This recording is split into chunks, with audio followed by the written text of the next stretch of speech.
কেমন আছো তুমি? আমি একদম মাস্ত। কেন? সকাল থেকে কোনো কল নাই, মেসেজ নাই, সবকিছু ঠিক আছে তো? সাল বদলে গেছে, ক্যালেন্ডার বদলে গেছে, তো তো আমিও বদলে গেছি। এখন থেকে তোমার ফোন আসবে, তারপরে আমার ফোন যাবে। তুমি আগে মেসেজ করবে আমাকে, তারপরে আমি এখান থেকে মেসেজ করব।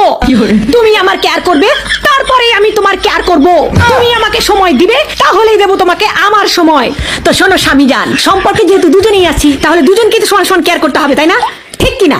এটা কি সব সময় পাগলের মতো আমি তোমাকে মেসেজ আর কল করব তোমার চিন্তায়, আর তোমার পক্ষ থেকে থাকবে শুধু নীরবতা? কেন? আর হ্যাঁ, নিজে থেকে আমি তোমাকে আর কখনো আই লাভ ইউ আর বলবো না। আগে তো তুমি তোতা পাখির মতো বলতে থাকতে I love you, I love you.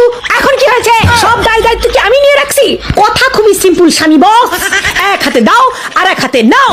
কারণ নতুন বছর থেকে মাগনা মাগনা ভালোবাসা দেওয়ার সেবা বন্ধ করে দিয়েছি আমি।